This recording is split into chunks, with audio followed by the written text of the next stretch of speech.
Bismillahir Rahmanir Rahim. Alhamdulillah wassalatu wassalamu ala Rasulillahi wa ala alihi wa ashabihi ajma'in. We praise Allah subhanahu wa ta'ala upon all conditions. We send blessings and salutations upon all the messengers who came, sent by the Almighty from the beginning right up to now. Those who were sent by Allah subhanahu wa ta'ala, ending with Muhammad sallallahu alaihi wasallam. We ask Allah to bless them. We ask Allah subhanahu wa ta'ala to bless their companions and to bless every one of us, to keep us steadfast on the deen and to help us during trying times and the struggles and challenges that we do face in our own lives, the unique challenges that we face. May the Almighty help us through them and create ease for every one of us. Ameen. My brothers and sisters, my children, I really, once again want to declare my happiness to be standing in front of you and to deliver a talk that's not going to be too long, and then inshallah I'd like to open for questions and answers by the will of Allah based on the topic, inshallah. Now, you and I know that as believers, we do believe that we are on earth for a purpose. And sometimes we don't understand what that purpose is. And some people actually debate that there is a purpose. Some people debate. Now, when you're studying within a university, you're going to meet people of different faiths, different inclinations, people of no faith, people who will be very different, diverse in their thinking. It's a period of growth. You will learn a lot. You will actually learn a lot by interaction. But you will drown if you don't know who you are. If you don't know what you stand for, if you're not proud of what you actually are. And when I say proud here, we're talking of happy, not arrogant. You know, when I'm proud to be a Muslim or I'm proud to be, a part of this beautiful institution, it doesn't mean I'm arrogant to be part of it. It means I'm happy to be part of it. I'm happy to be a Muslim. So if you don't know yourself, who you are, you will drown. I've seen people drowning. But if you know and you have the confidence because of the knowledge that you have regarding who you are, what you stand for, then you will stand in a way that is filled with humility, with humbleness, but with goodness. So your character is very apparent. It's very clear to everyone, but you know that you stand tall in what you believe, in what you actually are. You won't compromise in order to please people that which is actually required of you or that which is good within you, just to fit in. And people do that because of pressure. So rather than let that pressure affect you in a way that you've given up your goodness, there should be strength to the degree that others are inspired by that goodness. And trust me, I see sisters here in niqab, for example, and you know what? It's something heartwarming to say, imagine an institution of this nature. They have freedom to that degree where people can wear their hijab, people can dress as they would like, and not be judged. But at the same time, you will have the weakness of others pass a comment or say something or perhaps make you feel a bit negative. I promise you, I've just picked up on one point, but any one of us, when we stand up for something we believe, there will be people who might say bad things because that's what they know. That's what they perhaps think. They have a narrative within them that happens to be in line with what's going on across the globe. It's up to us to change a poor narrative than to actually change ourselves in a negative way. I have been called all sorts of names during my travels, sometimes when I'm walking, and I'm sure it's happened to a lot of us, especially with the size of beard I have, You get called names, you get called things, but if you prove them wrong, they actually wake up. And not in a nasty way, because the way the world teaches us at times, and our friends sometimes, that when someone swears you, you swear them back. I promise you, as a Muslim, when someone swears you, when someone harms you, when someone slaps you, what to do? It's a difficulty, it's a problem, it's an issue. You do not snap back. You first think. You think of the best solution. You think of what needs to be done in order to deal with the situation.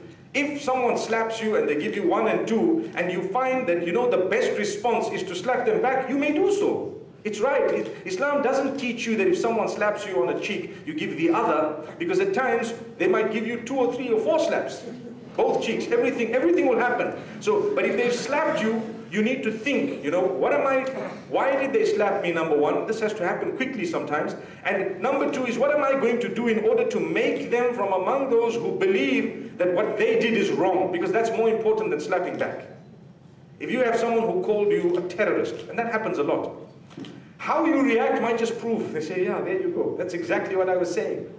So don't react. It's something that happens to a lot of people. If someone calls you a dog, does it make you a dog? Woof woof, suddenly. No, it doesn't. If they call you a dog, there's a way to respond. You say, well, you know what, you're the same species. There you are. You've got the eyes and the nose just like me. So if you think you're a dog, I wonder why, You can actually spin it, and if you want, you can remain silent, you can smile at them, you can walk away. And if you want, you can engage them, depending on who they are. So we need to think before we react. And I think that's a weakness of a lot of us as Muslims, and even a lot of others, even those who are not Muslim. Sometimes the weakness is the reaction happens to be spontaneous without thinking of what's going to happen. We think someone did this, we've got to do that. They swore you, you swear them back with a bigger word to prove that your vocab is far deeper than theirs. No. It's not a match. You've actually got to solve the problem. So this is how you deal with that crisis. If you don't, perhaps you get swallowed. You get swallowed in what? You get swallowed in whatever's happening around you, and you lose yourself. May Allah subhanahu wa ta'ala strengthen us. So when I see brothers and sisters, and when I see people, even people of other faiths, who want to show that I belong to this faith, for example, you've got to respect that. You have to respect it, because the same freedom, and this is something that a lot of Muslims don't understand, the same freedom in these countries, the same freedom that has allowed you to practice your faith, allows them to practice something totally opposite, which they think is correct.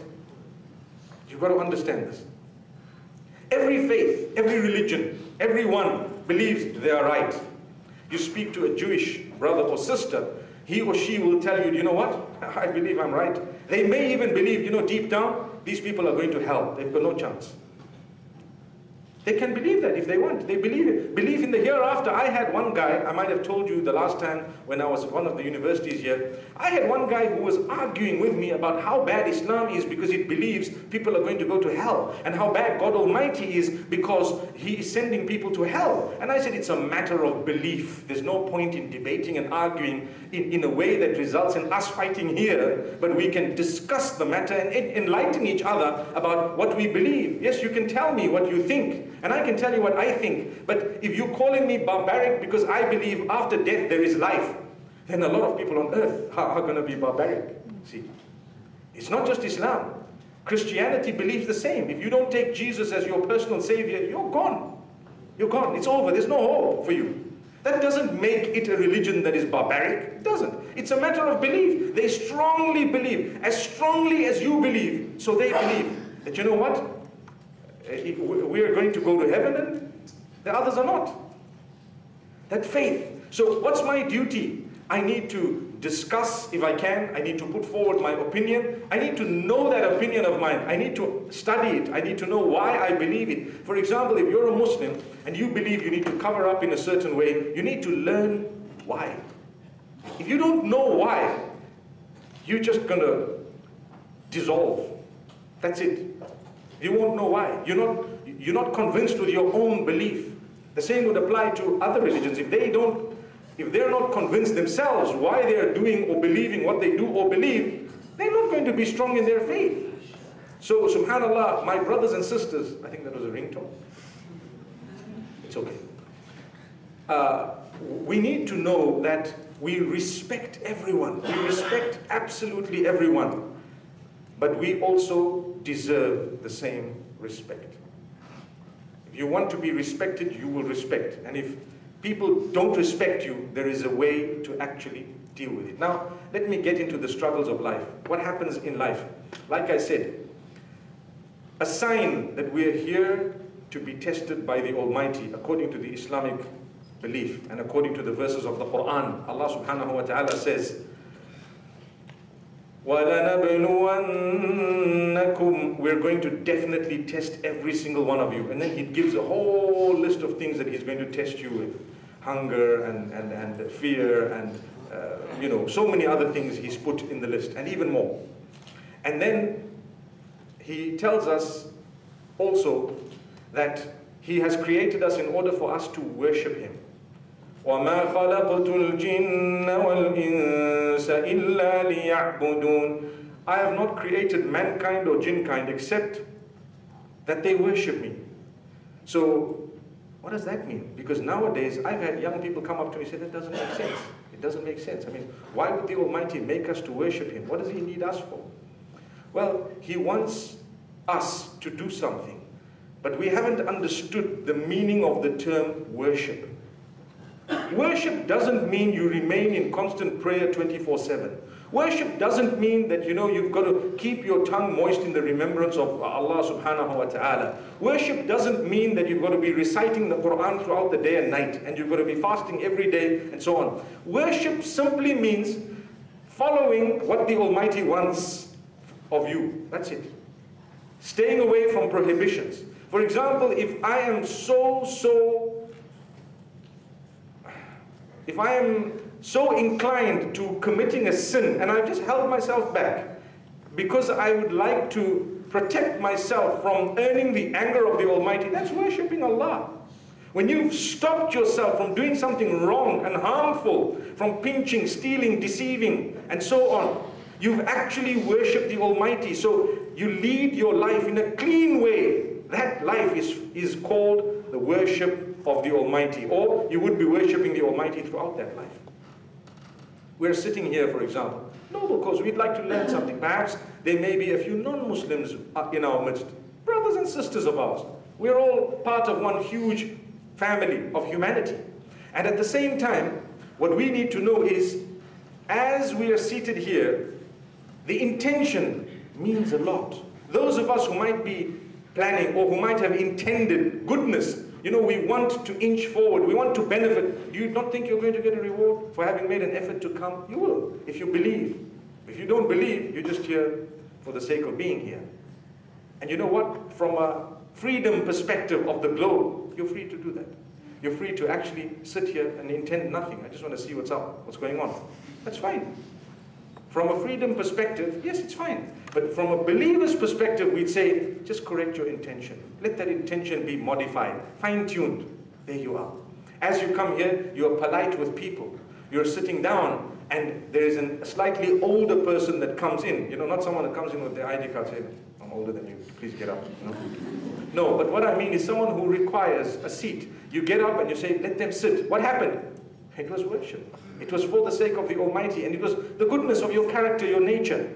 This is called leading your life while worshipping the Almighty throughout that life. So, I spoke this afternoon at Masjid al-Quds, the Jumu'ah, and I made mention of how summer and winter is evidence that the Almighty has created us for a test. One might ask how? Because if it wasn't a test, everything would be uniform, good, sweet, smart. When it's too hot, what are you going to do? Are you going to look after this body that the Almighty has given you? By perhaps turning on a fan, perhaps doing something to give it a bit of comfort, because to give comfort to yourself is not just giving comfort to yourself, but the body that the Almighty has given you, to look after it, to take care of it, is actually worship. Just make sure you're going to the right gym, by the way. But to take care of that body of yours and to try and look after what you look like, what you feel like, wallahi, it's actually an amana, it's a trust entrusted to you by the Almighty. You must understand that if your intention is good, you're going to be earning a great reward. So if the Almighty didn't want us to earn rewards, and He didn't want us to actually go through these tests, He would have made everything the same. Your health, the fact that it fluctuates every time. Winter, we start coughing. Jacaranda season, back at home, all the allergies start, right? I don't know about here. But it happens. Why the allergies? Allah wants to see. Okay, He's testing you. Are you still going to remain close to us because we've taken something away from you? We've disturbed your comfort slightly. Are you okay? Yes, I'm fine. Alhamdulillah, well, you're achieving. And we're going to give you a lot of comfort. We're going to let you earn a lot more than you expected. Are you still going to be close to us? You're still going to worship? You're still going to, be a person of great character, great conduct? Yes, I am. Well, in that case, you passed your test. Because people at times they forget. When we get, we forget. When we get what? When we get success, or from a materialistic perspective, wealth, when we get goodness, we forget the one who gave us the goodness. That's what happens to some. While others, the more they get, the closer they get to the Almighty. And then the opposite is also correct, where sometimes when things are taken away from us, we become closer to the Almighty. It's a fact. You know, when people suffer a loss one after the other, sometimes they get closer to God Almighty, to Allah subhanahu wa ta'ala. They start crying to Him, they start praying, they start, believing, they start attending, they start taking life more seriously, religion more seriously, because they know, I'm struggling. So that was a blessing. And struggles don't last forever. But there are some whom, when they struggle, they actually turn away from the Almighty. They go. Where do they go? They get lost in their own intoxication and in everything else, which makes matters worse.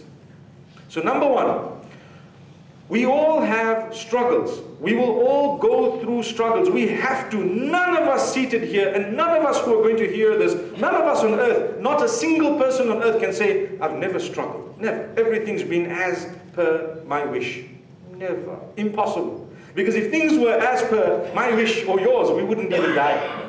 We wouldn't die. A lot of us wouldn't die. Besides those who want to get to heaven quite quickly. And if you want to get to heaven quite quickly and you happen to decide, okay, let me die, you actually lose that heaven. Did you ever know that? Because the choice of your death is not in your hands, it's in the hands of the Almighty. You need to live for as long as the Almighty keeps you alive. You need to do everything in your hands to keep yourself and others alive. It's part of your worship of the Almighty. I was explaining it to a group of children, and I told them, you know, when you play a game, when you're playing a game, and nowadays the gaming is actually very, very addictive. We have a lot of people who are so hooked onto it that they lose track of real life around them. But anyway, when you're playing your game, say for example it's a car game, what do? You keep playing and you try your best not to lose a life. You get 3 lives. You try your best not to lose a life. You keep playing, you keep playing. You don't just say, right guys, I'm tired. Boom, boom, boom. 1, 2, 3, gone, and you lost. You weren't serious about it. You've lost. You've actually lost. That's what it is. But you play, you keep playing. You're hoping to win, or you're hoping to do better. You're hoping to overtake as many cars as possible before it's game over, so that your name can be top 10, right? Wallahi, I tell you, in life, you need to protect your life, because we don't have 3 chances, we've just got 1. We've just got 1. You need to keep going. Maybe it's not a game. I can't say keep playing, but you need to keep going, keep trying, keep ensuring. And you will have challenges, and the road will wind, and then you will have potholes, and you'll have bumps and humps and everything else happening. You need to keep going, keep trying, keep swerving and turning this way, that way, making sure that, you're enjoying the ride, although it's so difficult in the game. Subhanallah. But you're doing well. And the more you go, the more experienced you become. Then, the bend that you get used to turning so well becomes child's play. You can just turn it with your eyes closed. Subhanallah. And you won't even notice that happened, because you're so used to it. In life, the challenges we face, my beloved brothers, sisters and children, we face challenges where when you face them positively and you actually go through them in a way that you realize the Almighty will be making it easier and easier as time passes. I promise you that's exactly what happens. Your problem is as big as you want it to be. Your issue is as big as you want it to be. Some people have a very, very small issue. Like what happened with the microphones earlier on. They would bring the roof down. I promise you. They would have a meeting and have really an investigation into what went wrong. Relax, it was just a little, it was something minor, come on, so small. It was actually a blessing in disguise. We had a moment to actually say a few words that were not so formal, perhaps. It was nice, I liked it. Oh, sorry, I hope this one doesn't go as well. Well, it happened, okay? But it's as big as you want to make it. You miss your flight. Because of my travels, I've seen how people react to the missing of flights. And some of them, really, they scream and yell, the flight's gone, come on, it's over, it's in the air. It's not like it's going to come back for you. Now it's all about what you're going to do next. And you think if you scream louder, they're going to hear you up there. They're not going to hear you. And even if they do, they're not coming back for you. So just relax. The Almighty wanted you somewhere. He definitely wanted you somewhere. Sometimes, and this happens in relationships, You know, it's something that we need to address perhaps on a different occasion. When you have a relationship, and I'm talking here of a permissible relationship, your spouse, for example, you know, you've lived for 10 years, 15 years, and one or two things have gone wrong, minor. Then suddenly, after 15 years, one big thing goes wrong. The first thing that comes to a lot of people's minds today is just end the marriage. Come on. 15 years, one mistake. That's like 9.5 out of 10. Come on, man. And it might be a big blunder. So, you know, people call me because I'm a counselor as well. And the first question I ask is, and normally the women would say, you know, my husband did this. I mean, that doesn't mean women don't make mistakes, but sadly men, you know, I don't want to say they don't know how to make mistakes, but, but unfortunately, you know what? It happens to be so. May Allah protect all of us. Sometimes, you know, that's a topic on its own, but may Allah protect us. So they call you and say, you know, my husband did this and that, and you know, I want out. What's the first question? I promise you. You know what's the first question? Is he an evil guy? Does he beat you up? Does he abuse you? Does he look after you? Is that his habit, or what is it? If he's an evil guy, we're going to be talking a different language. But if he's generally a really good guy, he's made a mistake, help him. Does he admit he made a mistake? Yeah, he did. He's very sorry. Did he apologize? Yeah, he did. Well, you might, naturally, emotionally, I'm struggling, I'm suffering. I can't believe what's happened. But you know what? Give yourself time before you make big decisions. Always remember that. You have a struggle in life. Don't just be spontaneous and suddenly something happened and I made a decision in 2 minutes and I'm out of here. That's it. No. Something happened. You might want to walk away for a while, to breathe a little bit, to let the dust settle, to see how you feel, and then depending on how serious the matter is, you make a decision in 30 days, in 60 days, for example, and say, look, I'm going to decide. 60 might be too long, depending on what it is. But to just say, listen, I'm dealing with this in this way. You know, I've seen people make car accidents. And I've seen some come out and start screaming, yelling, and they want to beat up the person who bumped into them. But why? They bumped into it. It's not like they did it intentionally. And it's a mistake. I remember when I made an accident a long time back, somebody bumped into me, and I walked out and I smiled. I just looked at them. And honestly, I did that. And I smiled. There was a lady that came out like shaking. And I think when she saw a shake, she even shook more.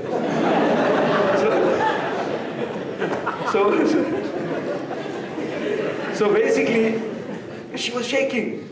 And I looked at her and I smiled and I said, don't worry, take it easy, you know. And subhanAllah, I think she was quite shocked because she had to breathe in order to calm him down, to understand this guy's not going to scream at me. You know, the guy she least expected not to scream at her didn't scream at her. Subhanallah. People make mistakes. They bumped into you, so what? It's an inconvenience, I know, but by you yelling, screaming, reacting wrongly, you know what happens? It's a burden on you. It's on your shoulders. It's a stress in your mind. It starts affecting your health without you knowing. Your temperature, suddenly the pressure rises, whatever else happens, a few sicknesses and illnesses, you know, start becoming manifest within you. Why? Why? Take it in your stride. You didn't do it. Surrender to the decree of the Almighty when you haven't had a role to play in what has happened. When you have, yes, you will surrender, but with accountability. What's the difference? If someone bumped into me, I've got to surrender to the decree of the Almighty and deal with it in the best possible way. It's a problem, it's a struggle. But if I bumped into someone, yes, I surrender to the decree of the Almighty, but I need to correct myself, I need to ponder, I need to reflect, I need to start checking, why did this happen? I was driving at 120, 140, as some of my buddies here trying to get us to the UWC. But, subhanallah, I'm driving at 120, 140, and I lost focus because I picked my phone up and suddenly I bumped into someone. You cannot just say, Taqdeer, I believe in Allah. It was destiny, it's fate. You have to make yourself accountable. You have to take account of your deeds. You have to start thinking together with saying that yes, it is the Almighty, but you have a share of the blame, if not a lot of it. Next time, don't use your phone. And I promise you one thing, my brothers, my sisters, my beloved children, don't use your phone when you're driving. Not at all. Don't. It's almost haram. The reason why I can't say it is because there's no verse of the Quran to say it. But you are putting the life of others in danger in such a bad way. I promise you. A law was passed in the UK within the last few days that if you are caught with your phone or tampering with your phone when you're driving, that's it, your license is going to be taken away. Done. Done. Well, we're not in UK. We're in SA, mashallah. So here, I think they have quite strict rules, but unfortunately you see a lot of people are guilty of it. I try, I must be honest, not to touch my phone when I'm driving, but I try. Unfortunately, the trials, we have to keep on trying. I admit guilt. Sometimes, you know, something happens. You're not even supposed to touch it, to be honest. You're not supposed to touch it. And if you do, just pick up YouTube, go and search videos of accidents caused by people on mobile phones. And you know what? You wouldn't like someone else to smash into you or your loved ones and literally kill them, so don't do that.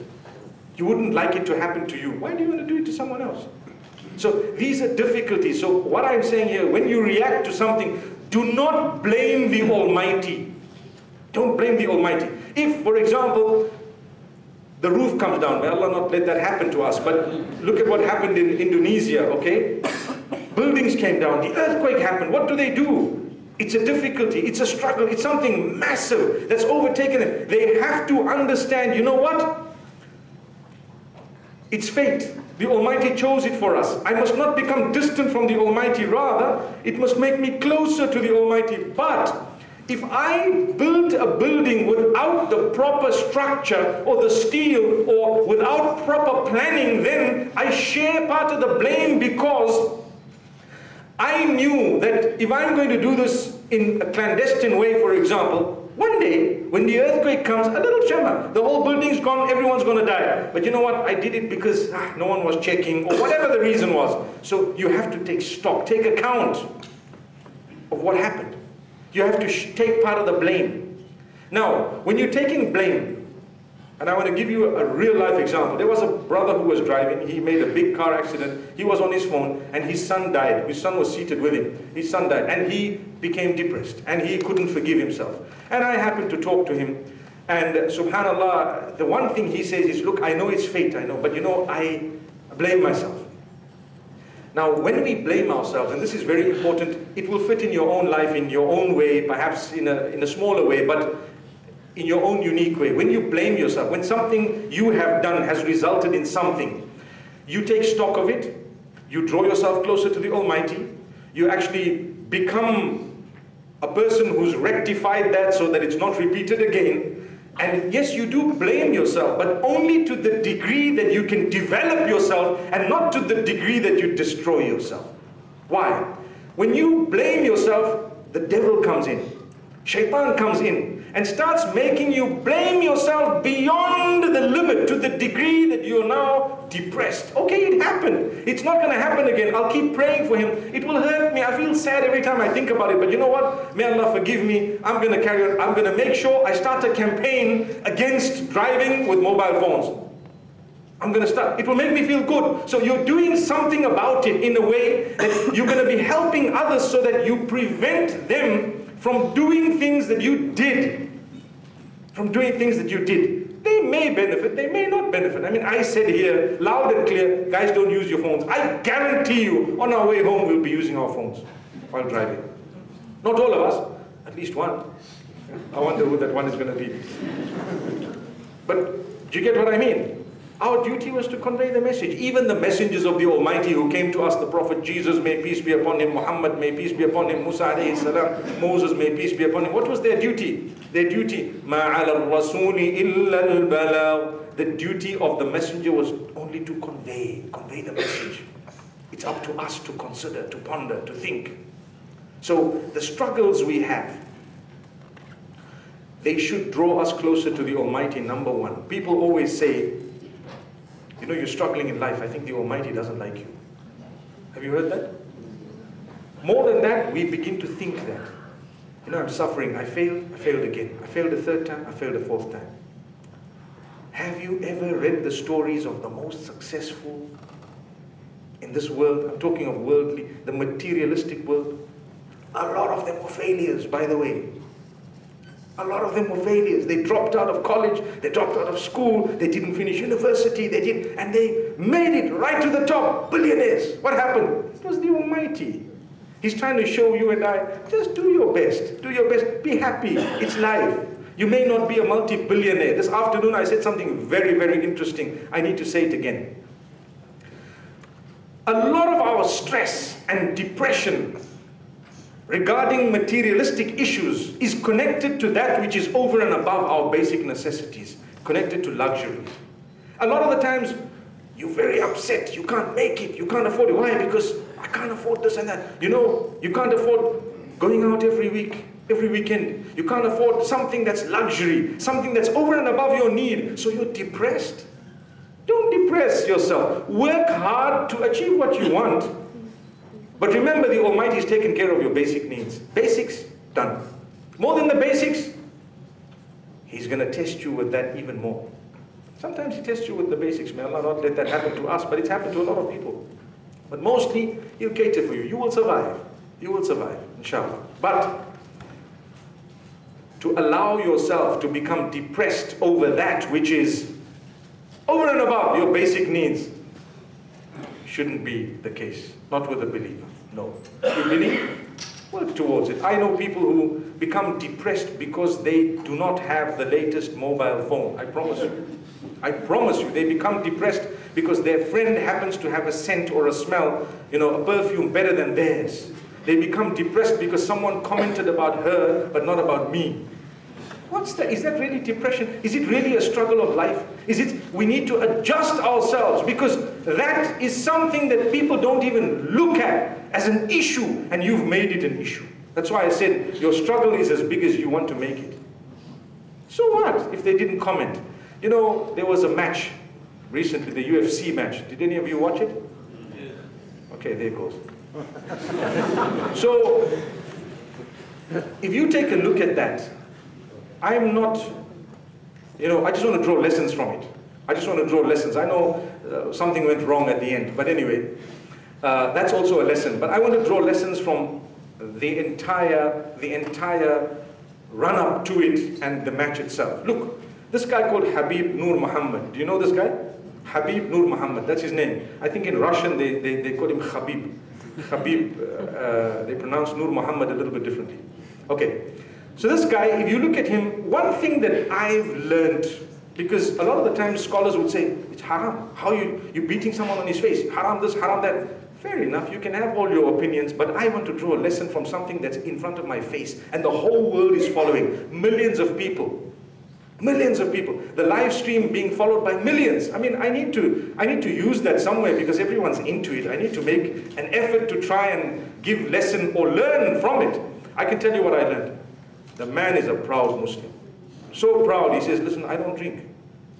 You know what? A lot of us here, sometimes, we feel embarrassed to give answers regarding our faith. I don't drink. Okay, well then let's go out this on Saturday. I don't go out. Okay, let's go to the club. Let's go here. I don't go. But then what do you do? That's a question, isn't it? Yes, it might be quite limited. The social life that we have as Muslims is different. That's what it is. You've got to get used to it. Different meaning, it doesn't mean you lose yourself in order to enjoy yourself. That's something Islam teaches you. You don't lose your mind, even in the least. So you don't, no intoxicants, that's actually a ruling. It's a religious ruling. Some religions over time have changed it, some haven't. Islam is one of those that haven't. So this guy comes up and he says, I don't do this. Then he comes up and he says, you know what? I don't do that. I don't do this. And so many other things. And I remember when he walked up, it's still, the videos are still available. He walks up and he's focused. I mean, they're nude women, almost nude, right there. I noticed that he didn't even look. I promise you, I just noticed he didn't even look. He just came, he was focused. And he wasn't that arrogant. It's a game, and part of the game is to show that you know, to intimidate. So at the end of the day,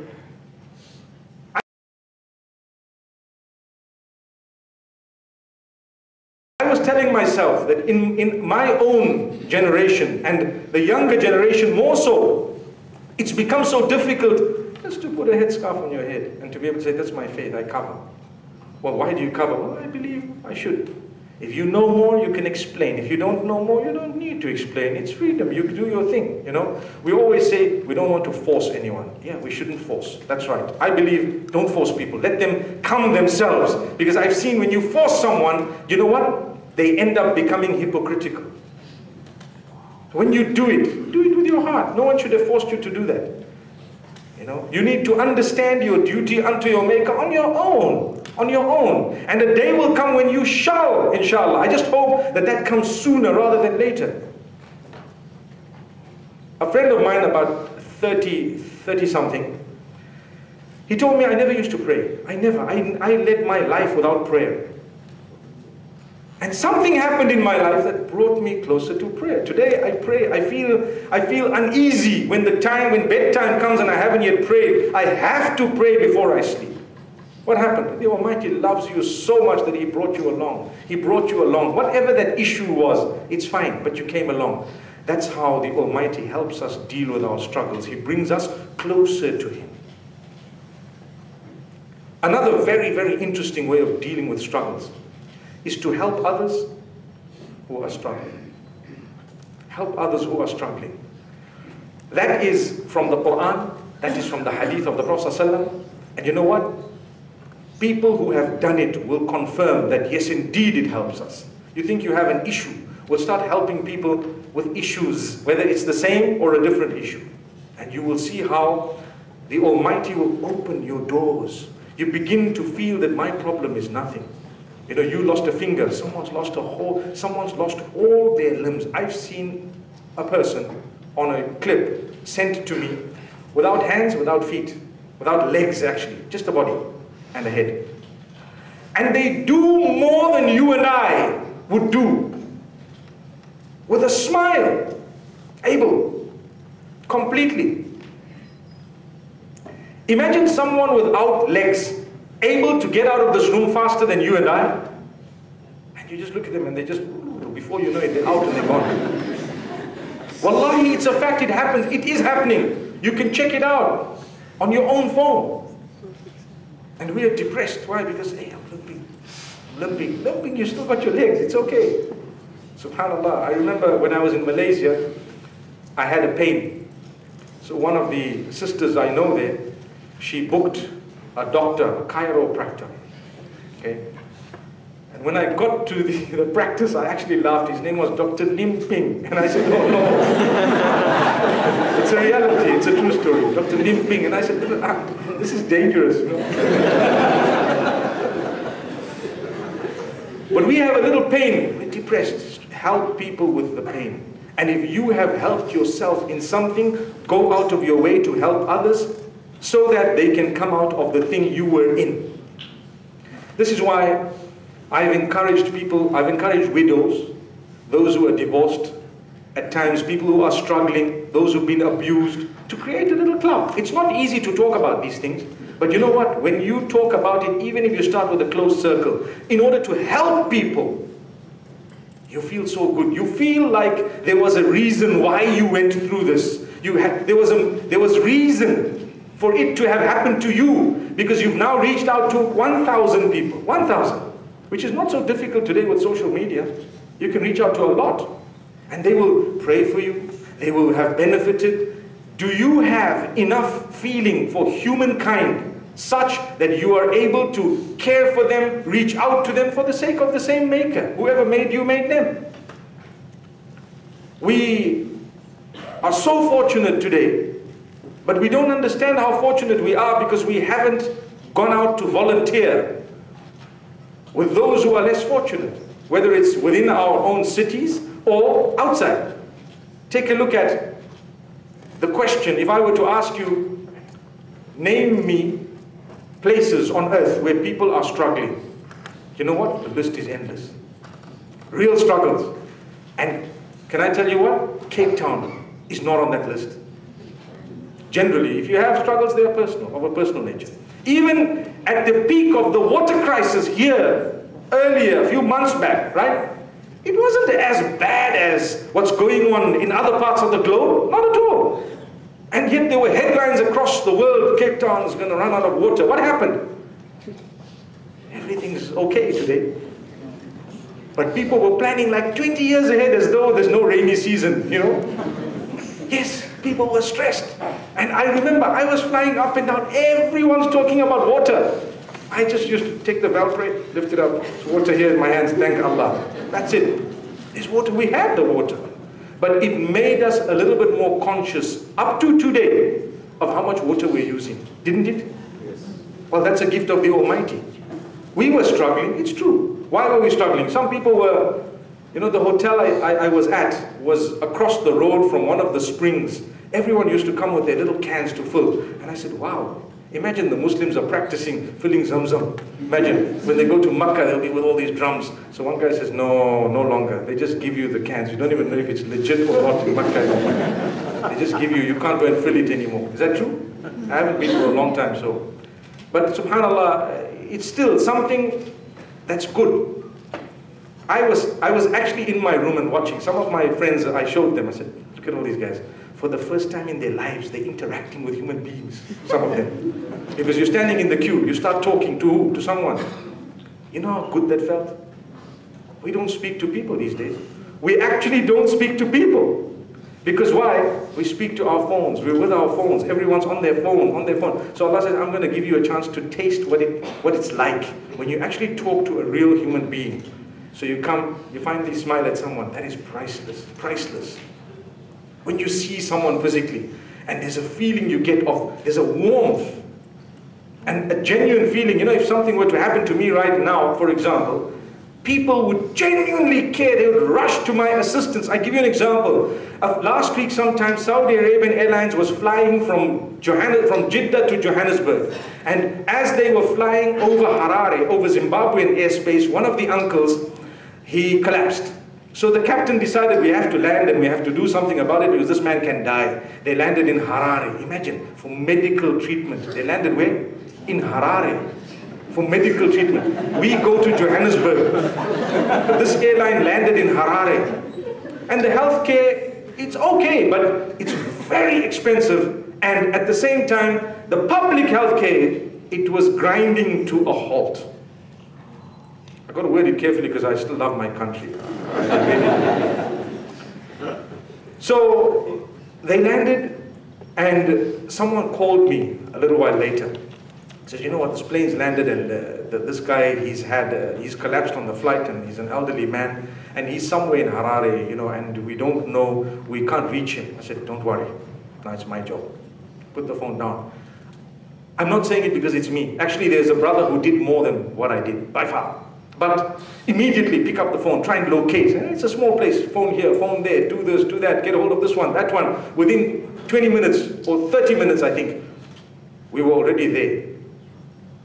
And the son wasn't there, and this man, they resuscitated him, and he was ICU. He was actually in the room where they resuscitate people. And I asked, you know, where's the brother? Where's the next of kin, the son? And they told me, no, he's gone out to look for a SIM card. For a what? For a SIM card. Imagine, gone out to look for a SIM card. That SIM card took him 1 hour. By that time, that flight could have landed in Johannesburg. May Allah protect us and grant us all good health and grant cure to those who are sick and ill. It's a struggle. So immediately this one brother comes and says, you know what? I'll make sure that I take care of this, because the hospital asked for $8,000 US deposit before they touch this guy. I'm letting you know because you need to know. 8,000. So the boy says, the guy my age, the son, he says, look, I don't have that kind of money, let's go to the government hospital, a public hospital. And he was they were making arrangements, but he went to get a SIM card, and luckily the SIM card took so long, so we arrived there, he said, no way, you're going to go to the public health, they will treat you, but it will take them about 12 to 16 hours before they look at you, because of how many people they are. So this brother was so kind, he actually said, look, I will give this deposit, a guarantee from me, and treat this man. And mashallah, everything started. And the uncle was treated and subhanAllah stabilized, and a while later they said you've got to fly out to Johannesburg and you can go back, but he was unconscious all along because he didn't have a heart attack, he had brain hemorrhage. Such that it was so severe, the doctor said there's nothing anyone could actually do. It's a matter of time. Because he's breathing, because he's okay, although he's brain dead, you can actually carry this guy. You can actually take him along back to Joburg where his entire family is. And so what happened? There was another obstacle and another obstacle, because the private airline that was supposed to take him across said, look, we're ready to take him, but you need to have a bed in Johannesburg, ICU waiting for you. If you don't have that, you can't do that. And to get a private bed, you pay a deposit of 300,000 rands. Did you know that? And if you want a bed in one of the public hospitals, you've got to wait. You've got to wait. And to wait, you're going to be sitting in Harare, right? Because you can't get off. But there was a way out. What was the way out? The way out was go by road. Now, going by road is like 12 hours to Johannesburg. But alhamdulillah, it worked, and the uncle got home. He got to one of the hospitals, and apparently the law here is that if you get to a hospital, they cannot refuse you. They cannot. So now that he got there, they couldn't refuse him. They took him in, and he passed away a day later, I think. May Allah grant him Jannat al-Firdaus. This is last week. I'm talking about last week. So the reason I'm giving you this example that's so fresh within me is because when we saw that and we tried to help them, wallahi, all our issues became irrelevant. We forgot them for a while because we were dealing with someone's major issue that was there. And we start appreciating health. You start appreciating things. You start understanding, when you're traveling, it's good to be more than one, just in case sometimes, imagine they had to stop and just leave you, drop you off and say, we're carrying on, goodbye. And they went off and you're just there alone and you're unconscious. What's going to happen? That is so, so bad. May Allah subhanahu wa ta'ala never let that happen to us. So do you realize that people have real problems, real issues, major? Sometimes the struggles we have, yes, I'm not trying to belittle them. Like I say, everyone has struggles, and you can take a certain amount. It's like a fuel tank. Every car has a different literage, Some cars, 30 liters and the tank is already full. Some 60, you have a big Range Rover, it might be 90, Some have a spare tank, so it's about 90 and 90, there's 180, and they go on and on. So your problem becomes bigger, the size of the tank, right? Becomes a bigger problem because you're going to need to fill the tank. The same applies to us. Your capacity is different. So sometimes a small issue will actually occupy you so much that you feel like your world has come to an end, but it actually hasn't. There are people whose world has long come to an end according to our standards, but they're still living with a smile. They're living with a smile. Look at Syria. How long is the problem there? Look at Libya. Look at Iraq. Afghanistan. Since I was young, we've been hearing about it. Look at all these countries, one after the other. Look at Yemen. What's going on there? What type of hope do you think the people have? What do you think they need to survive? I met a brother today here in Cape Town from Syria, and he was saying for so many years we were surviving on almost nothing. Food didn't come to us. Food didn't come to us, and I'm just thinking, we've never had that, man. Never. We become depressed because we couldn't have a pizza this week. Yeah. So reach out to others, and the Almighty will open your doors. He'll make you realize things. He makes you appreciate. And human nature is such that when you have a little bit of goodness within you, helping others will bring about a lot of joy. This is why when you earn, actually the happiness comes through spending more than through earning. Not wasting, but spending in the right direction. You've spent the money. If you just kept it, amassed it, you got 100,000, then 1 million, then 10 million, then 100 million, and you're sitting, mashallah, with a smile. What are you waiting for? What are you waiting for? Start using the thing, man. I have people who contact me and say, but my husband's so miserly. He's got millions, but he doesn't even spend. You got to call the guy and convince him to say, what, come on, use the money. What are you waiting for? And people say, no, it's for my kids, it's for my kids. Your kids will come with more money than that. Spend it right now, And yes, you set your kids, you try, and you make sure that you've done whatever you can, but you need to use. You don't sit back, you know. Come on, you earned for so many years. It's time to perhaps spend a bit of that money. May Allah subhanahu wa ta'ala make it easy for us. Now I'm speaking to the young, who probably haven't even earned so much yet. They must be saying, make to how we get there first. Make to how we even find a job first. May Allah grant us all good jobs. So now let's get to jobs. It's an important thing, right? Jobs. Everyone studies, they graduate, and then you're looking for a job. And then your CV is, mashallah, beautiful. It's decorated. It's lovely. And you don't get the first job, and you don't get the second one, and you felt that you were so highly qualified, but for some reason they didn't give you the job. Do you become depressed? No, you don't. You apply for a third, and a fourth, and a fifth, and a sixth, and a seventh. And you know what? The 10th job, you might land it. And you know what will happen? The amount you're going to be making there, or the conditions, or the time, or whatever else it might be there, will be way beyond what all of those 9 would have ever given you, but you were stressing all along.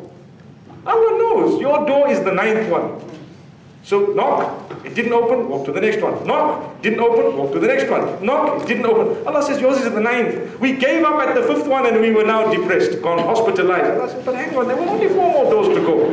Why didn't you knock on the other door? When the 9th one opened, you would have been sailing all the way through. I know, you know, those who buy property, for example, you're looking for your own house.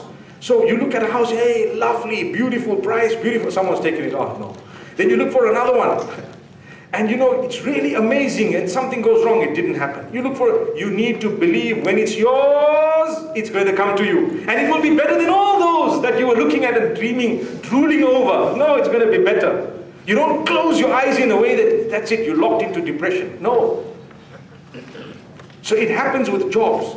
It happens with things we want to buy. It happens even with marriage. Guess what? There's a shortage of good guys. Did you ever know that? Honestly, there's a shortage of good guys. All good guys, put up your hands. You see, there's a shortage. MashaAllah, MashaAllah. So what happens? Sometimes 4 or 5 people are eyeing out the same guy. I'm going to marry this guy. But he's going to marry one person. 99% of the time he's going to marry one person. Okay, let's not talk about the 1%. But 99% of the now, if your eyes are locked on this person and another 2, 3 are locked and you don't get what you were dreaming for, making dua for, crying for, tahajjud for, you became a better Muslim for, and you didn't get it, you know what? You're going to go down the dumps, subhanAllah, if your belief is not strong. But the Almighty says, hang on, there's a guy outside this hole who hasn't yet put up his hand. But you're going to come across him one day when something negative happens, and then you'll find him, and you bump into someone and say, wow, subhanAllah, my taqdeer is written here. Remember a young guy looking at this woman and saying, my name is written on your forehead. May Allah subhanahu wa ta'ala forgive us. You know, when we were young, one of my elder brothers, when he wanted to, you know, when you have something, you're eating a burger or you're eating something, you wanted to take a bite of it, he said, you know, my name is written on this corner here. So, you know, now I'm going to erase it and write mine. Anyway, Allah make it easy. So what happens is sometimes something is not meant for you. Allah knows why. You don't know why. Don't become depressed because Allah chose for you. How can you be depressed? You may become slightly depressed when you are to blame. I can tell you what is meant by you are to blame. Let's talk about marriage. It's a good topic. So you want to marry someone and every day you pass by them and you greet them. And you think, he noticed me, he greeted back. Or she, for example, right? I'm talking of within the limits, right? But after about a year, 2 years, the person comes and gives you a card. I'm inviting you to my wedding.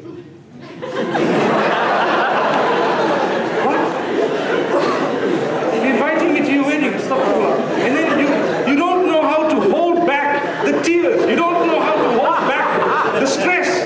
But you know it was your fault. He wanted to marry you, but he thought that you were occupied somewhere. No one ever spoke. Get someone to say, you know what, such and such a person is interested. Open your mouth. You know? I promise you. You try. Look at Khadija bint Khuwaylid radiyallahu anha. Look at her. What did she do? I'm so impressed. In fact, I want to do a talk on the marriages of the Prophet ﷺ just to prove that you and I would not marry that way today. And we wouldn't allow our children or siblings to marry that way in a lot of cases. She was older by 15 whole years. The chances in our community would have been almost nil. She had someone who was employed by her. The last time someone showed an interest in someone who was employed by the same person, people said, "Ah, he married his secretary." Astaghfirullah. Well, at least he married her. Right? Subhanallah. At least he married her. You see? It depends on your character, your conduct, your goodness. You could be a secretary or you could be someone who's a boss. So what? That's irrelevant. The fact is, you know what? You're a good person. That's what it is. She identified this guy. What a lovely guy. What a lovely person, individual, beautiful. And you know what she says? She actually came out to send that you know that mouth opening I spoke about? You know, I come from Zimbabwe. When you get married, they charge you something known as, you know, the dowry.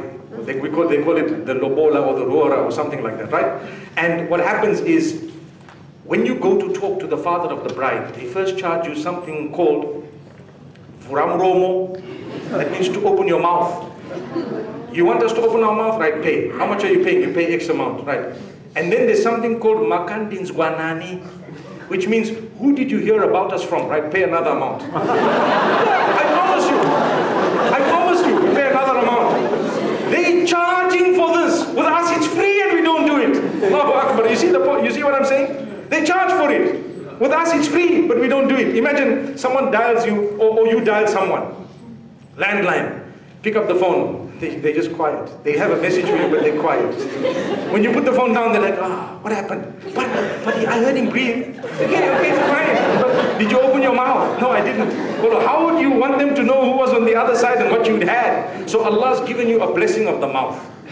A lot of our struggles are because we don't know how to use the mouth. We haven't used it, or we've abused it. Or to remain silent where you're supposed to speak would also hurt you. And to speak where you're supposed to remain silent would also hurt you. These are gems, honestly.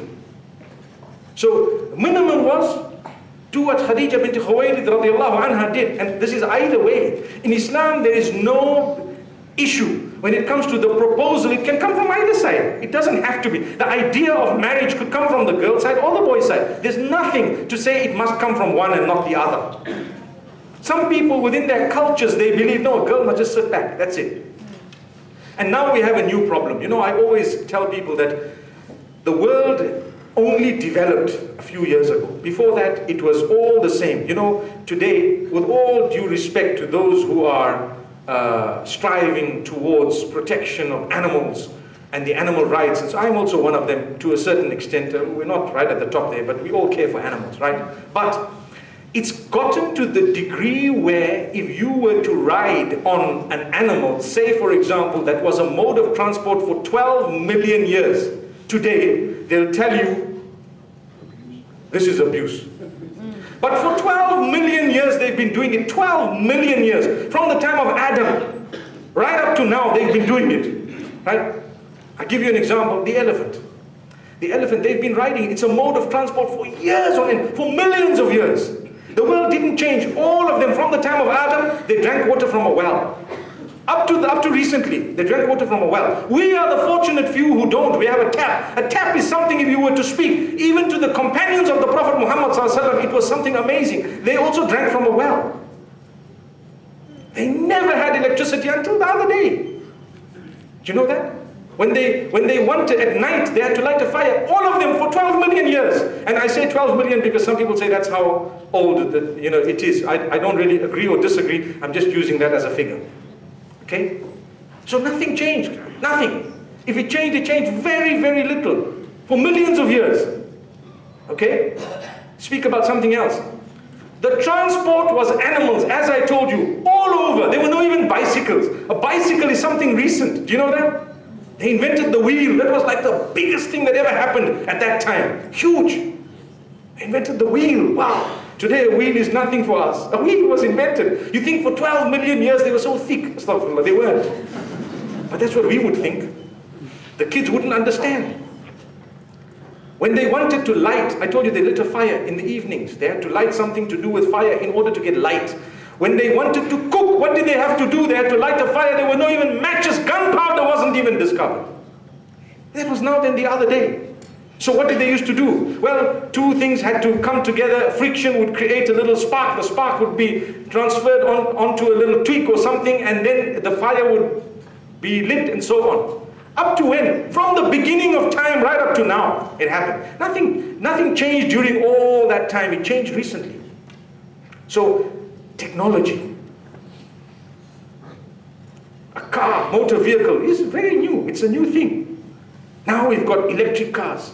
Electricity came in. Turn on the light. If you don't have electricity, we are depressed. You know that? The lights go. Cold water, the fridges are going to go, everything, skittle effect, and you're so depressed. But you know what? For 12 million years, they were excited. They didn't ever have lights. Do you even know how to look after things when there's no lights? I can teach you a little bit being a Zimbabwean, but alhamdulillah. It's really, so what I'm telling you is, for so many years, things have been happening. And suddenly, in 100 years, we developed more than what they did in 12 million years. Do you ever think about that? Such that if a person 100 years back was to be brought here today, they wouldn't believe a lot of what they think is this Jannah. I promise you, this is paradise. Guys, I can speak to someone in Australia and look at them. I mean, if you told that to someone 30, 40 years ago, they would think you're cuckoos. I promise you, when I was young, the first time the mobile phone came out, those big Motorola bricks that some of you might remember, they were expensive. And you know what? It was something, wow. You mean there's no wire? You mean it's not just a cordless? You mean, what do you mean? And today, you know what? We don't even think about how it works. We've been so addicted to it. It's part of our life. Without it, I want to tell you something true. Not take away your phone, no. Take away just the internet from your phone. We are depressed. I promise you. I'm talking about myself. I'm thinking of actually going on a detox. 2 days. You might see the announcement one day on my Twitter and Facebook to say, 2 days, I'm giving it a break. I'm thinking of it. You know why? We are so addicted, it's actually toxic. It's toxic. But guess what? Certain things within us have not yet changed. To keep in time, or to keep abreast, to keep up to the change of technology, the change of everything else. I give you an example. When a person wants to get married, how did it used to happen? For millions of years. I mean, the transport and the communications was not as it is today, so your circle of who you knew was very, very small, up to very recently, you know. So it would only be who you knew, or your family knew, or someone around you knew, because obviously even if there was a phone, when I was young, if we wanted to phone South Africa, we had to dial 0, wait for an operator, give him the number, and then he would say, I'll call you back at 10:30. Then he would call you back, hello, is this the number? Okay, hold on for your caller, or hold on for the call, and then you wait, and then they connect the two, and then they charge you per second. When you're done, they call you back, say, that was $9.30. That's how it used to work. Some of you might know. It doesn't make me sound like a dinosaur. But it's a fact. It's a fact. That's what used to happen. And if you wanted to communicate with someone in another country, you had to write a letter. 2 weeks later, they get it, and another 2 weeks later, you get a response. And that was like, wow, 4 weeks only, we got a reply. Now it's like in 4 minutes, if those 2 ticks have come through and there's no reply, you're like, they're ignoring me. That's how life has changed. And we're becoming depressed for something that's actually heaven to others. When we're depressed, we're stressed. They've ignored me, they've just, relax, take it easy. So talking about marriage, the circle has become so broad, but our minds have not become broad. So that's the reason why, you know, today someone was telling me, no, you were saying that if someone wants to marry in a different circle or outside of their relatives or outside of their clan and tribe, then you should let it happen. And that is actually a bad thing, according to what someone was telling me today. And I just excused them, because it's not got to do with marrying inside or outside. It's the individual, it's the person, and perhaps the family if you'd like to look at the family. If they're decent, reasonable, good people, you can marry them even if they come from the moon. Even if they come from the moon. And that's an Islamic injunction. We're not racist. We're not supposed to be anything of that day. No matter who they are, what their standing is, whatever their standing is. If إِذَا أَتَاكُمْ مَنْ تَرْضَوْنَ دِينَهُ وَخُلُقَهُ فَزَوِّجُوهُ. There is a proposal from someone whose level of character is good, acceptable, their level of consciousness is good and acceptable. Here we're talking of the deen of the individual, the religiousness, the seriousness with which they take their maker. If that is of an acceptable level, let it happen. Those are the words of the Prophet Muhammad, peace be upon him. Yes, but you know what? With us, we say, no, I can prove to you that that's wrong sometimes. Some of the people are still doing that. And they're doing it, even some of the educated are doing it. They can't. No, I can't. This guy, I had a problem with his father. You can't marry him. We had a problem with his father, not with him. How many families, we've got brilliant dads and a little devil of a son. And how many we've got devils of dads and saints of sons. It's no longer that you can look at the parents and decide, okay, the children are brilliant. Why? Because the dad is a really good guy. Oh, dad, you don't even know about this little boy, what he gets up to. You cannot judge someone on another. It might give you a slight hint as to what type of an upbringing he may have had. How many of us actually bring up our children? I think a lot of us don't. Nowadays, the world has changed. Mothers at work, fathers at work. Who brings up the kids? Well, a third party, whoever that third party is. It could be Tom and Jerry. It could be someone else. Yeah. I promise you. It could be anything and anyone. So what I'm saying, there are a lot of people who are more in terms of the seriousness with their link, or in their link with their maker, than their own folks, their parents. Some parents fight their children because they don't want them to be, what can I say, pious, to be closer to Allah. You take your Fajr seriously, they say, you're disturbing me. That alarm, I don't want to hear it. I need to sleep. But hey, I'm like the daughter here, you know. You're supposed to be encouraging me. No, that's the world. That's the world. That's what's happening. So getting to my point, everything is developed, but sometimes our mind hasn't developed yet. That's why we struggle, we suffer. You know, every single day, without fail, including today, I receive emails from people who want to get married and someone is blocking it for nothing, And I feel like, I don't know, we've got to talk about this every day, every day. And the problem is those who need to hear it are not here. And those who need to hear it, they don't want to hear it. They don't even want to listen. They're probably not on YouTube. They probably wouldn't watch things. They wouldn't want to listen to things. Well, that's why we suffer. That's why we struggle. Because you know what? You're making life difficult when Allah made it easy. So what's the way out? Number one, we've got to educate those who are guilty of it. Number two, make sure in your own life you're not guilty of this. Not necessarily within marriage, but within so many other things. We make people's lives difficult. The hadith tells us when you make someone's life easy, the Almighty will make your life easy. You have a struggle, like I said at the beginning here, help others with the same struggle. But ask yourself, am I the problem? Sometimes you are, and you don't know that you're the problem. Am I making someone else's life difficult? Sometimes you are. That's why you're struggling. But you have this false belief that it's them who are the problem. So introspection would actually help you to lead a better life. You make people's lives easier. Go out of your way to facilitate things for people. If a smile is an act of charity, imagine what the value of that beyond a smile would be. Did you hear what I just said? They say a smile is an act of charity, so people smile. It's good to smile. MashaAllah, we are happy. But imagine what would be beyond that. It's like how I say, when a man earned paradise by being compassionate towards a dog and quenching the thirst of a dog, what do you think a person who was compassionate towards another human being would earn? That's the question. When Allah gave you the example, He gave you the lowest. He said the lowest got paradise. What about you and I, who perhaps would be compassionate beyond that level? And the last point I want to say today, never lose hope. Never, no matter what happens, you don't lose hope.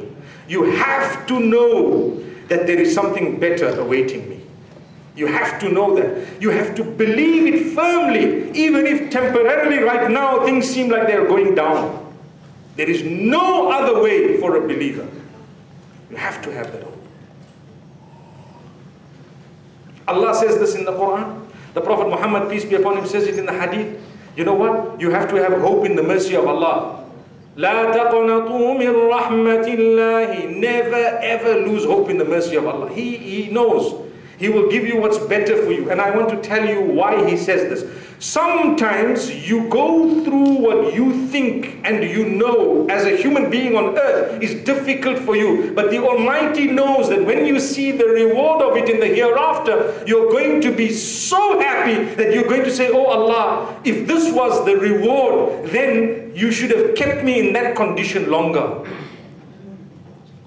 When you're terminally ill, you're suffering, you have a sickness, it's a struggle. Those who look after children they have or others have who might be disabled or challenged in one way or another, I promise you, to look after those who are ill or who are disabled is so great in reward that at times you'll find yourself on the day of Qiyamah on a level that you wouldn't even believe. May Allah grant us goodness. Why? Because you were patient. Patience is part of faith. Allah says, Ista'inu bis sabri was salah. Seek assistance through two things, prayer and patience. You prepared to be patient and you prepared to keep on praying in all conditions. For example, if you had a job and your job was to carry 20 rocks from point A to point B, and the guy tells you, listen, I'll give you a good salary, don't worry. When you carried the 20 rocks and he gave you 1 million rands, you're going to tell him, do you have any more rocks? I would say that, yeah, I promise you. Because I've got such a big recompense for the rocks. When I was carrying them, I was sweating, I almost broke my back. But when I saw the money, I said, hey, let's see a few more rocks, I'm sure I can manage, you know. Do you think Allah is not as merciful or even more merciful? SubhanAllah, Allah is definitely more merciful. When He gives you your reward for what you've been through, you're going to say, oh Allah, hey, you know what? Sickness, is that what it was? Shucks, it was only 2 weeks. I wish it was 2 years, man. May Allah subhanahu wa ta'ala grant us. Have hope in the mercy of Allah. You're going to see goodness. You're going to see happiness. Your days are coming. Your days are definitely coming. Those of you who might be struggling to get married, it's definitely there. You know what? Keep trying. Don't give up. Those of you who've been through divorce, go again. Try again. Those of you who've been widowed, go again, inshallah. Why not? Don't give up. Not all people are like that. Don't let people lie to you. They say, men are all dogs. Well, some dogs you can't do without them, right? Allah subhanahu wa ta'ala grant us ease. Okay? Okay, that was on a lighter note. That was on a lighter note. But subhanallah, it's not true. They're not all the same. Because you've had a bad experience with 2 or 3, perhaps the 4th one will be such. And I know of cases, it's a pity I can't really relate them to you, but I know of cases where people 4th time lucky, 5th time lucky, subhanallah, so lucky, mashallah, when I say it's the mercy of Allah, that they say, you know what, whatever's happened, I forgot about it, it's over, I'm so happy, let's just move on in life. Mashallah. Well, Allah tells you, if that didn't happen in your case on earth, it's definitely going to come in the hereafter. I said I was going to end on that, but I need to add one thing. It's very interesting. So I received an email about a month back of a sister who says, you know, there's hur in paradise, right? And I don't want my husband to have the hur. So what's going to happen? So now she says, I've convinced him, and he told me, when Allah tells me, here's your hur, I'm going to say, I don't want it, right? Wallahi, I'm not lying. I want to show you how people think. And this is a serious thing, okay? So the man has agreed, he's agreed already. He said, I'm not having it, I'll have you. That's it, you're done, right? Okay, fair enough. So now she says, I asked someone else and they said, you can't say that. You can't say you don't want, you know? So please, I'm asking you, is he allowed to say I don't want? So I answered her, what do you think I'm going to say? I said, you know what, sister? Allah promised in the Quran that everyone will have whatever they wish. You do what you want, your instruction, whatever will actually be completely done, on condition that all of that is done there.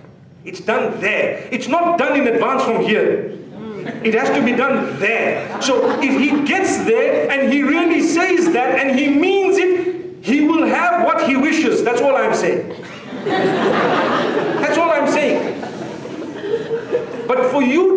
that from now, you better work on getting there first.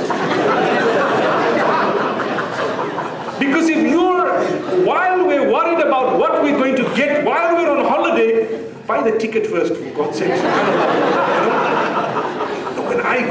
When I go to Palawan, Palawan is a beautiful place in the Philippines. It's absolutely superb honeymoon destination. But you're not yet married. What honeymoon do you want, right? Number two is you need to earn a bit, so on. You're worried about when I go, that orange juice, I'm going to turn it down. I want the mixed juice. Come on, it's such a minor detail, so small. You've made it the focus of your life as the juice, but you haven't even done what you need to get to the place. Subhanallah. It's like people who cry about their cats, and I appreciate how attached we become to our pets. It's there. It's a good sign. We're more attached to pets at times than we are to our mothers. Than we are to human beings. You almost heard that, right? We're more attached to pets than we are to people sometimes. But it goes to show it's because of our experience with people. It's not supposed to be, but unfortunately or fortunately, it is. But people then ask serious questions. If your pet dies and you cry, is it okay? The answer is yes, it is. It's fine. If you've cried, it's okay. You're a human being. You have feelings. I cry. I'll let you in on something. I actually shed tears when I watch clips. A lot of the times. A lot of the times. I think it's a good thing.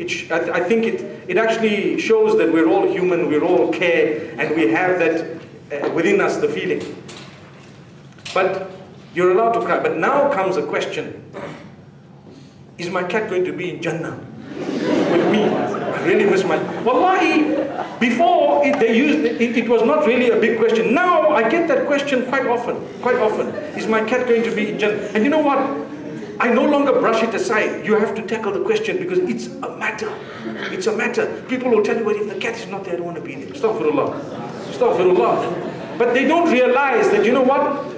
Allah's promised you that when you are there, then whatever comes to your mind shall be in front of you. It will be with you. It will be yours when you are there. But the problem with us is with our little minds right now, with our human feelings, with our, whatever we have in terms of negativity, in terms of lack of perfection and whatever else. We're thinking from now, we want this.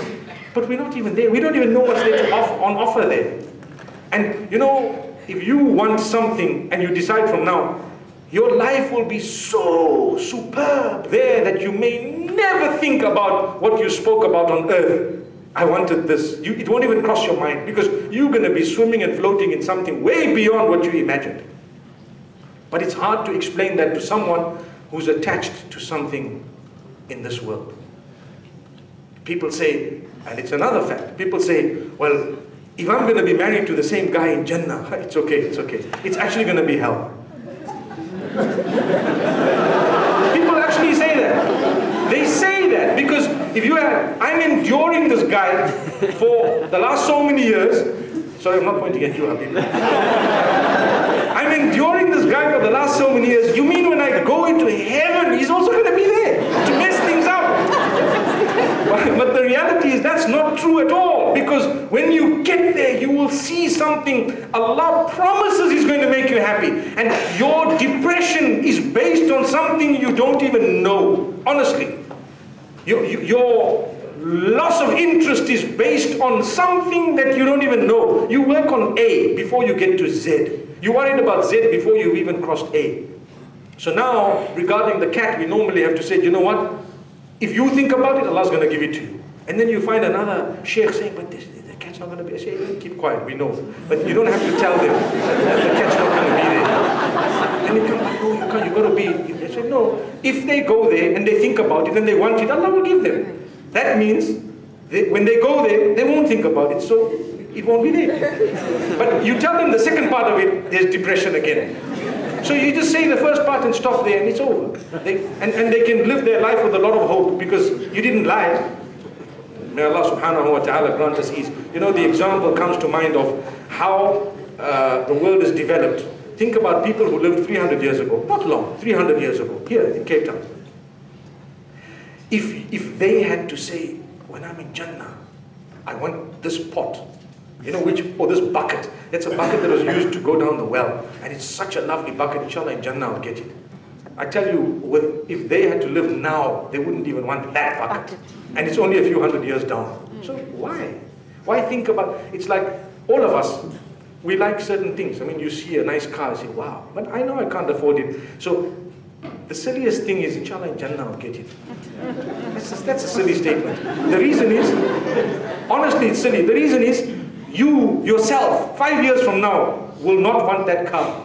Imagine if Allah parked it for you in Jannah and said, right, you needed this thing here. It's going to be the worst thing in the whole of paradise. Honestly, guys are going to look at you and think, gosh, is this what you really prayed for? You understand what I'm saying? So this is why I put things into perspective, my brothers and sisters. And inshallah, you will really have, you know, a blessed time on earth with your struggles. And may Allah make it easy for all of us. May Allah grant us goodness. May Allah help us focus. And may we be from among those truly who go through these challenges in life in a way that it strengthens our relationship with Allah. When He blesses you, you get closer to Him. When He takes away from you, you get closer to Him. And inshallah, when we end this test, we will definitely all be in a better place. أقول قولي هذا صلى الله وسلم على نبينا محمد.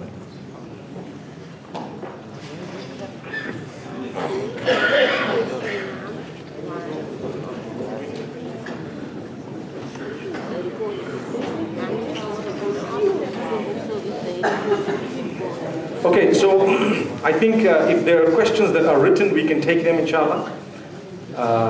If there are no questions that are written, then perhaps we might want people to fire live, you know. But let's see. Oh, here they are, mashallah.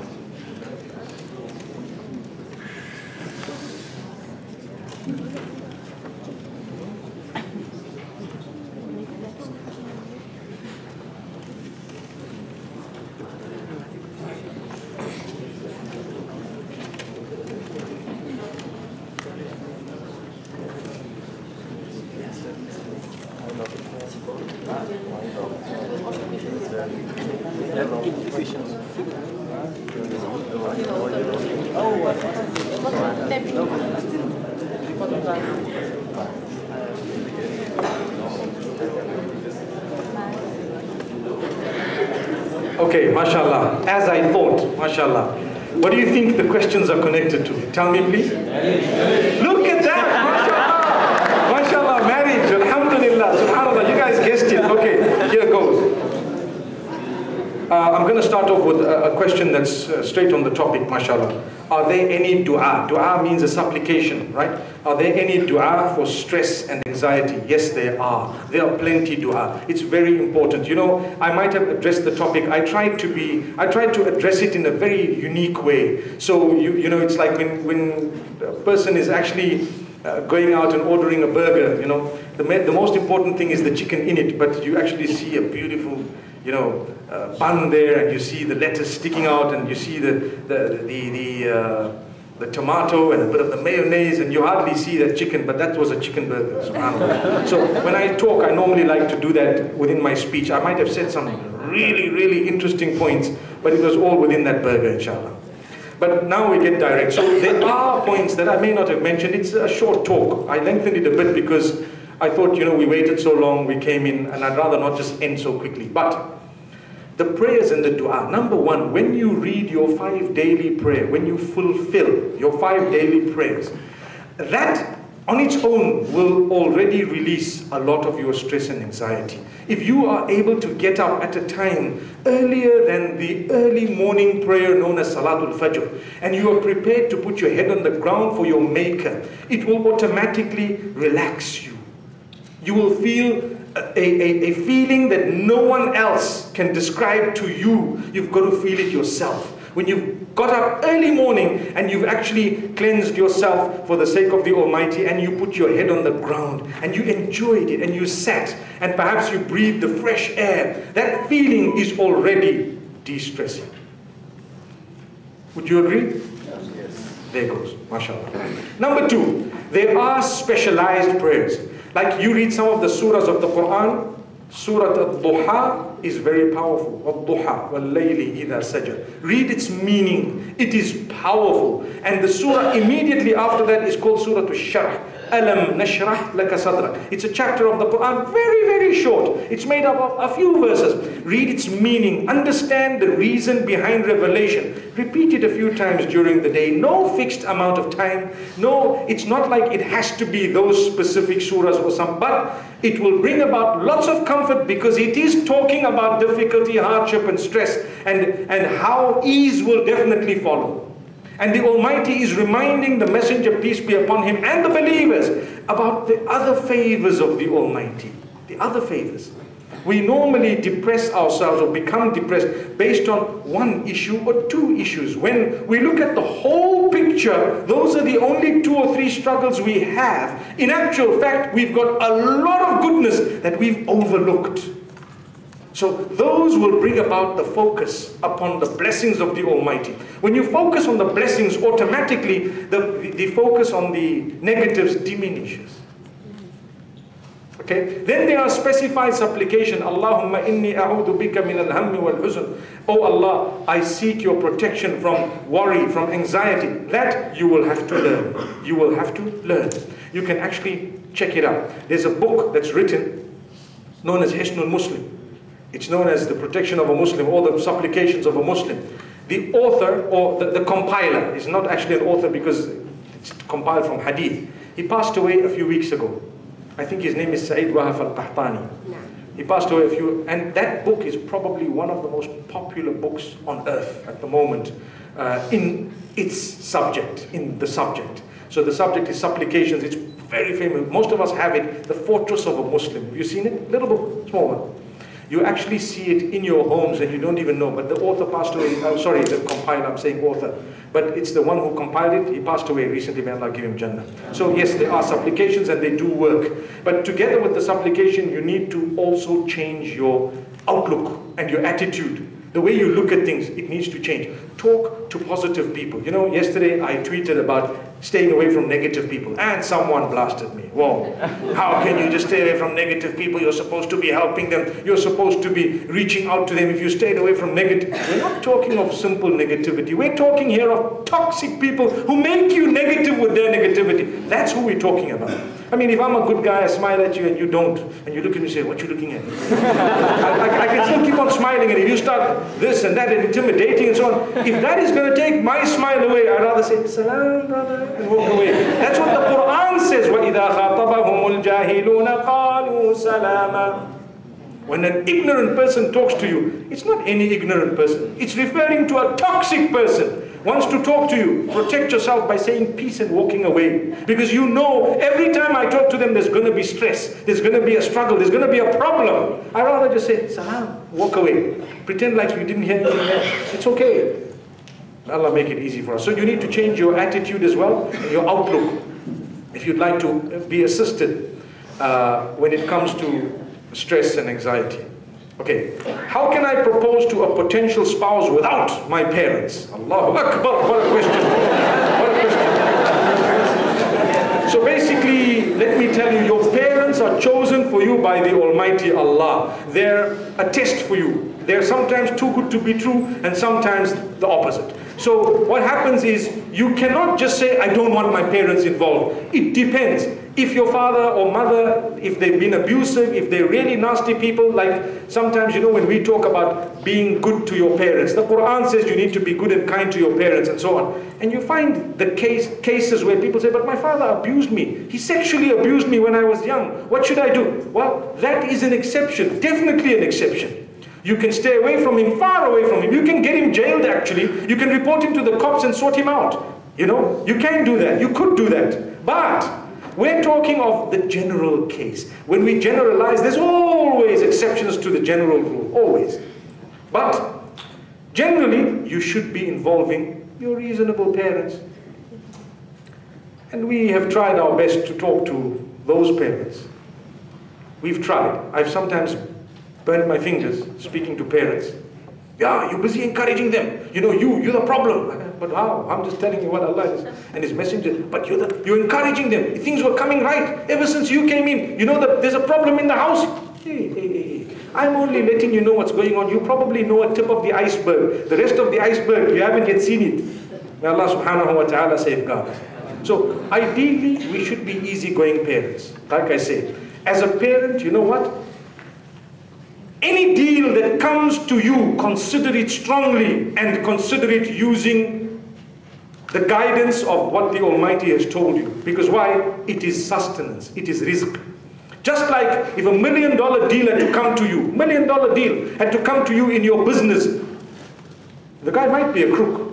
And it might be a good deal, but you've got to take it seriously. See the proposal, see what's happening, check, do your background checks, do this, and then do the deal. It might be the biggest deal in your life. But you can't just look at it and say, no, not US dollars. We want to do the deal in rands. Why? US, we don't know about it. We want to do it in rands. You might be better off doing it in dollars. Who knows? Who knows? So the same would apply if you are parents. In order to answer this question, we need to address parents as well. Because there's a reason why this person is saying, without my parents. Why would you not want your parents when they are supposed to be the most loving, the most kind, the most beautiful, the most, involved people in your life? Because they are not being so involved, that's why. Or they're being unreasonable. Or maybe you're being unreasonable. Maybe you're being unreasonable. I mean, if you come along to your father and say, I'd like to get married to this guy. If he really has bad habits and he's coming with an attitude and he says, yo bro, what's up? I wouldn't like my son-in-law to come up to me and just look at him and say, yo bro, I'm not your bro, relax. I'm more important than you think I am, So if there is a problem and they can talk to you and they do have the reason to say no, then please understand perhaps it's not in your taqdeer. Try never to lose your relationship with your folks. Never. I have to balance it because remember your parents are your parents. They've struggled for you. A lot of us here, our parents are sweating just to pay our fees. They're sweating. And then you come along with a dude and that's it. The father says, I shouldn't have sent you there in the first place. That's what a lot of fathers do say. But when they are unreasonable, when they don't have a reason, when it's a race issue, which is unacceptable in Islam, when it is an issue of tall and short, which tribe you from, where else you from, whatever, so many, that is un-Islamic. In that case, you could bypass your parents. You could. I'm not encouraging it, but there's a permissibility of it. If really they are guilty, you get the scholars involved. You get the ulama bodies involved. You talk to them. They can shift your guardianship from the father to another. Perhaps closest male relative who's there. Maybe your eldest uncle or someone else could represent you, could be your wali, could be your guardian. So you could bypass. But if you bypass your parents completely, the day something goes wrong in your life, where are you going to go? I've had a lot of cases of that nature, a lot, where people have bypassed their parents and happily got married. 6 months down the line, they discovered something so bad and they didn't know where to go. Then we got to get involved. The father once again, didn't I tell you? You are the problem. You encourage them. No, some people only learn after they make the mistake. Unfortunately, because of technological advancement, a lot of us are like that. When we're told, don't, we don't. When we're told, don't, we don't listen. We want to say, no. We want to learn with experience, our own experience. So what happens? I always tell parents, if you lose your child for a bit, they made a mistake, you believed it was a mistake, you believed it wouldn't work, but you let it happen, the minimum is you actually kept your link with the child. And you knew the child is going to come back to you. But there's a difficulty because in marriage, you could end up having children. Other things could happen and your life could be changed forever. The chances you had before are no longer there because circumstances around you have changed. And I'm not saying it's bad to have kids, but I do think if you get married and you're not 100% sure of your spouse, don't have kids. Don't. There's nothing wrong from an Islamic perspective. You can delay it for 2 years, 3 years. It's not wrong. When there's uncertainty, you may delay it. When you're certain, you have your child. Alhamdulillah. If Allah gives you, sometimes you may want kids and Allah doesn't give you. Don't be depressed. Allah knows something that you don't know. He definitely knows something you don't know. So the thing here, how can I propose to a potential spouse without my parents? The first part of it is please involve your parents. Please do, please try. Because I don't want to say don't involve your parents. I'm a parent. I've got my children. Some of them are married and some of them are not. Subhanallah. So, you know, I wouldn't like them to just do things without me. For what? Involve me. I'm not a bad guy. I lend you the ear, and I've promised them, you know what, you can marry anywhere, anyone. My criteria is what Allah has taught us. I don't want any more or any less. That's it. I just look at that. I won't look at anything beyond that. Nothing. I don't want to. So we're hoping that if we follow what Allah says and His Rasul says, then things will go right. The problem today is materialism. Do you know that? A lot of parents look at money. What does he do? He doesn't even have a job. Dad, you didn't even have a car for 20 years. Only then you afforded it. When you married mom, you guys used to wear beach tongs. Yeah. Subhanallah, the slippers, slops, you couldn't afford shoes. But no, today we forget where we were when we were young. We forget the sacrifice of those who married us. When we didn't even own a house for 50 years. And today, if the guy don't have a house, he's not marrying my daughter. Wow. So that means the criteria has become money. It has become money. That's what it has become. So the young find it very difficult to get married. So what do we promote in that case? We promote promiscuity and adultery. Because we've made it difficult for our kids to get married. How many cases we have where people come to us and say, but I never ever wanted to marry him. My father forced me.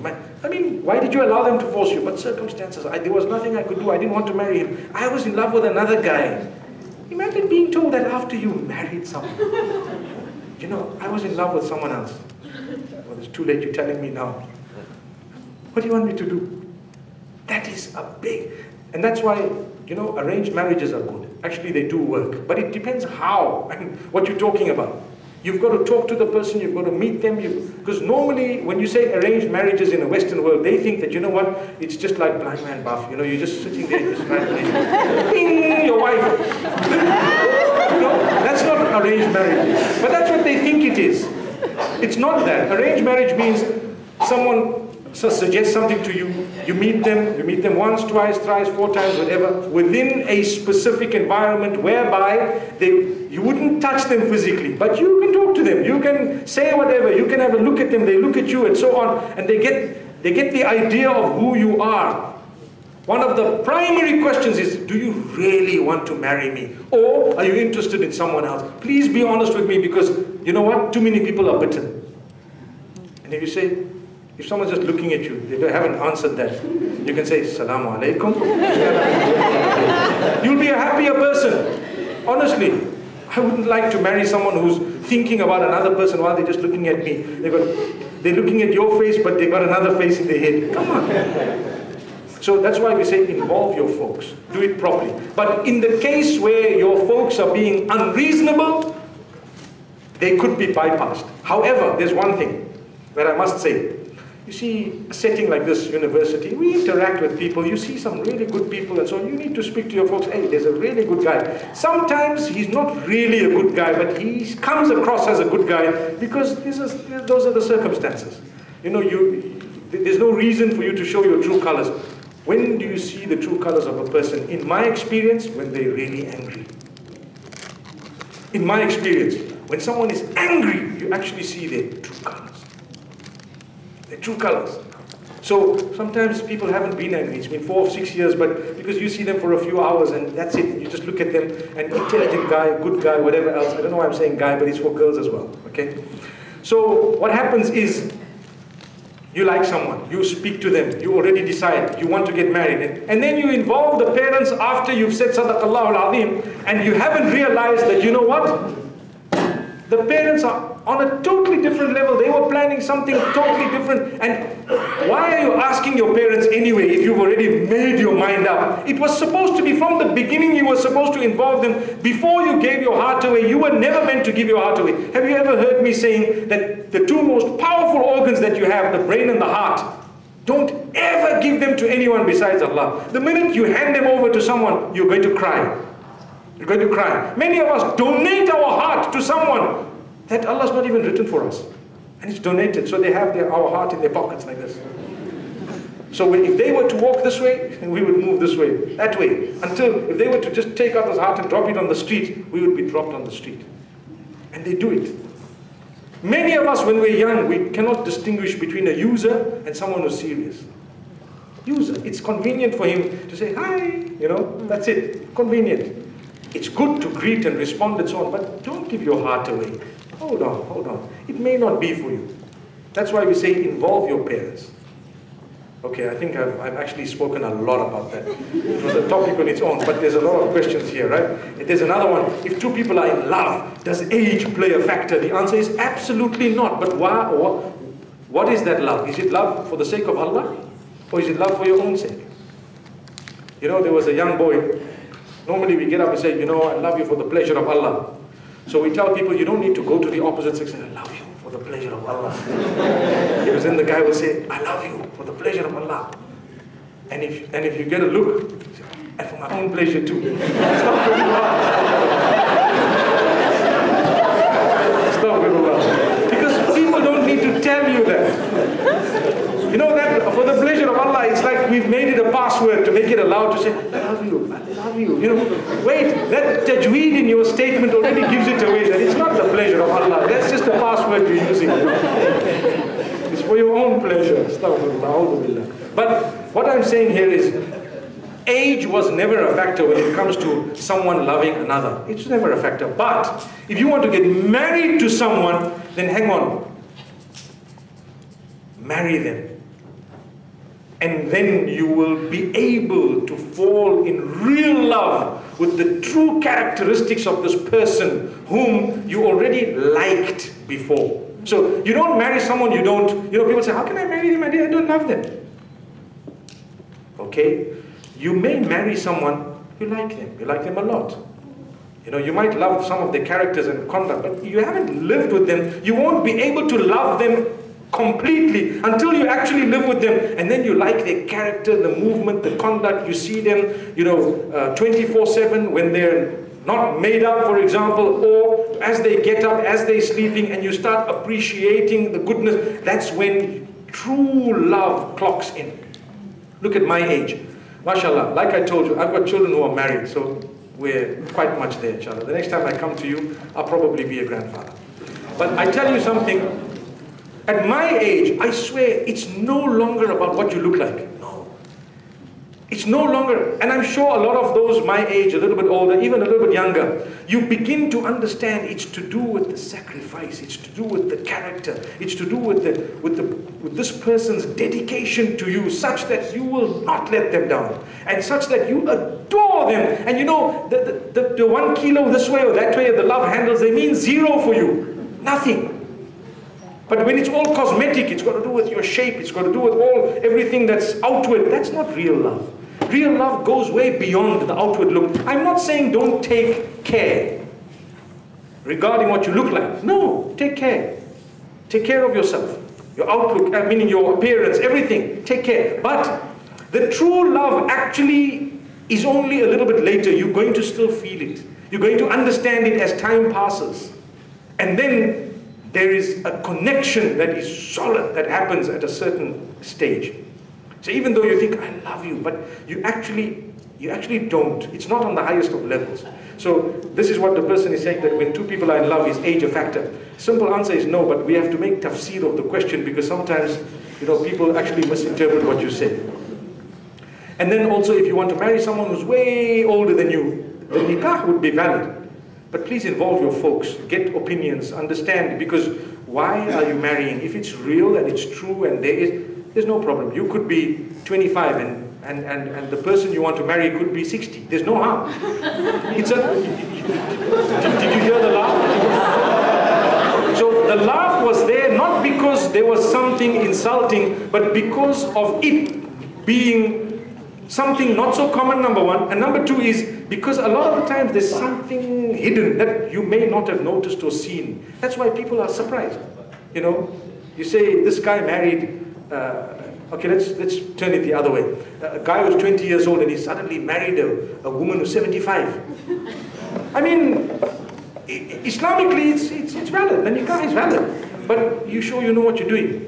It's okay. If he's sure, alhamdulillah, we're happy for you. MashaAllah, we're really happy for you. But you know what? If you're doing it for any other reason, just be careful. That's why we say involve others. Always make an effort to involve others. There are a few questions I just miss here. It says, what are the ideal steps for marriage? That's a big topic. We'll talk about it another time, inshallah. And the last question here is dealing with heartbreak. A broken haram relationship off. Okay. When you develop a haram relationship, what have you done? You're actually digging a little hole, and you're going deeper and deeper into the hole. And if a lot of the times people say, no, I'm not ready yet. So you want to marry, and on either side, one of the people is saying, I'm not ready yet. When they say, I'm not ready yet, it's because shaitan is very ready. That's why. Shaitan is always ready. So, I'm not ready yet. So, a month passes. So, when are you going to be ready? Well, you know, I got to graduate. Okay, fair, it sounds okay. Although graduations got nothing to do with whether you're going to be happy or not. But the problem is some people don't want to get married during their study days because it might affect their studying. I always tell parents, if a good proposal comes along, consider it. Even if you're studying, you may want to get the nikah done. They may choose not to live together thereafter until they graduated, but at least their relationship is permissible. Some parents, how can I allow that to happen? What will people say? My brothers and my family, they're going to look down upon me. And what? Well, at the moment, shaitan is looking up to you. It's the only one. Worrying about people, my brothers, my sisters, is the biggest problem that we have today. Because people don't worry about you. The same people you worried about, when they have to do things, they're not going to worry about what you worried about. Not at all. Do things, be a leader, walk alone, no problem. You know you're right, they will follow. They will follow. Don't ever say, but what's people going to say? Oh, my daughter's first year varsity, she's married to a guy second year. You know, they really wanted to get the nikah done, and he's such a lovely guy, such a good family. We just got the nikah done, but inshallah they'll probably live together after 6 years. In the meantime, they're married. The people look at you and say, what? It's allowed, it's permissible. If there was any relationship besides that, it would be haram. It would be haram. But one thing I don't encourage at all is a secret hidden marriage. Don't ever do that. Don't fall into it. Come what may. Be given with honor, with dignity. Take yourself in, no matter what the dunya says. They can laugh, they can scoff, they can boycott, they can do whatever. You did it with honor. Remember those words. Do it with honor. No secrets. I don't want to. If you're not prepared to come up into the open and say, listen, I'm married to so-and-so. Sorry, you don't deserve this relationship. That's my piece of advice, and it's a strong piece of advice. Remember that. No matter what, that person is not worth it. You don't need to lead a private life that no one knows about. Yes, sometimes circumstances may be such that a person might not want to be known too much. That's something else. But you know what? We don't encourage and promote this type of thing because it hurts 90% of the time. It hurts hard. So inshallah, if a person has a haram relationship, they will, by the will of Allah subhanahu wa ta'ala, endeavor to come out of it. Coming out of it. Make it halal. Because you're digging a hole. It is going to pain. You're just waiting for the bomb to explode. That's what's happening. You're waiting for the day this actually hits rock bottom, and then you know where you stand. That's all. So there's a delay, and then it doesn't happen. And you've invested too many emotions. You've invested too much in this relationship. You find it so difficult to come out. You're depressed and so on. But you went wrong from the beginning. Why did you give yourself away? Why did you donate your heart? Keep people at an arm's length. It will help you. Only allow those whom you know, I'm going to be able to marry this person, to get slightly closer to you, to get to know them, and then you marry them. And then you donate your heart thereafter. That's okay. That's okay. So I hope that has helped us. May Allah subhanahu wa ta'ala grant us ease. There's so much we could say. Yes, sister. Is it okay if I pose another question? You may. It's only that Ustad mentions I will call it self-afflicted anxiety and depression because of our material striving. Now, would Sheikh mind speaking to those of us who suffer from real depression, and everything in its spectrum. And we are dealing with the marathon of brushing our teeth, as well as the additional test that is within our capacity, alhamdulillah. But often what we are now facing, one of the trials we face is that, and I mean only to speak for myself, but a trial I face now is that my depression or my anxiety or my urges that are symptoms of my disease are belittled due to others' their expression of the anxiety they're feeling, or them expressing their depression based on their circumstance in their share, and then everybody else's depression is now measured according to this person's circumstance, and our depression is then said to be, yes, but snap out of it, get over it, yes, but don't be sad, and everything else. Now for myself, I use alhamdulillah to give my brain real facts, like the true perspective, like ajiban lil amri mu'min, then everything turns on its head, alhamdulillah. But can Ustad say something to us who are fighting two battles, alhamdulillah? Shukran. The sisters raised something very important. If you notice, the topic is the struggles of life. So that's the reason why I concentrated on what perhaps you may be going through and what might come to you. Because there are actually three things, two of which are discussed more than the third. So what are these three things? Let me quickly explain them to you. A person is either depressed or stressed. We're talking of stress more than anything else, due to something that's happening to them or something that they've gotten themselves into. These are two things, right? But the third is sometimes because of the way you are, perhaps, you know, people suffer different sicknesses, like I have a cough, for example, or I have, if a person says that I have a sinus problem, or I have an allergy, or I am perhaps allergic to X, Y, and Z. So it's not something bad about them, but it's something that they are struggling with, because Allah's chosen that for them.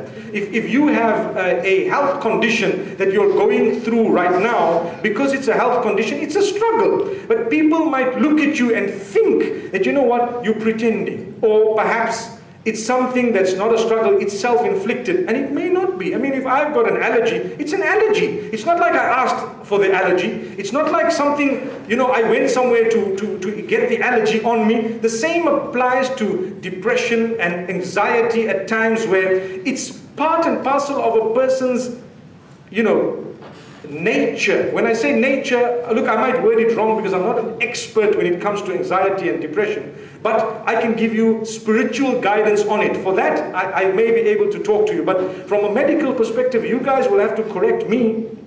And that's why if I say something, I might not be medically absolutely correct, because that's not my field. But I know from a spiritual perspective, I can give you what you need, inshallah. So at times, I know that just like how people are struggling with other sicknesses that Allah chose for them, they have this sickness as well, where, you know, they're just anxious, or sometimes they get stressed for little things, and everyone's nature is different, right? So people can handle things, some people cannot. Some people, a small thing triggers it. I know, like I told you earlier in the talk, the jacaranda, for example.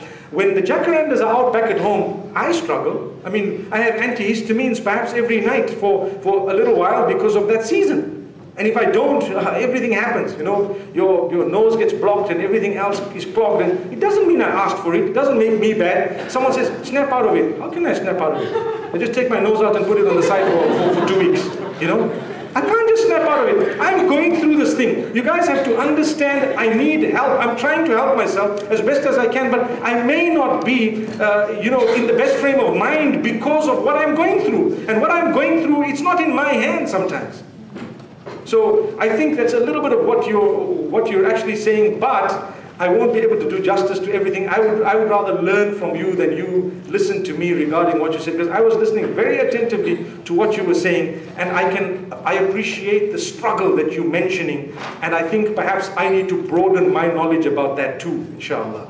May Allah subhanahu wa ta'ala grant us ease and goodness, and I hope and I pray that I haven't trampled on toes, especially of parents who are being a bit unreasonable, but may Allah subhanahu wa ta'ala forgive us.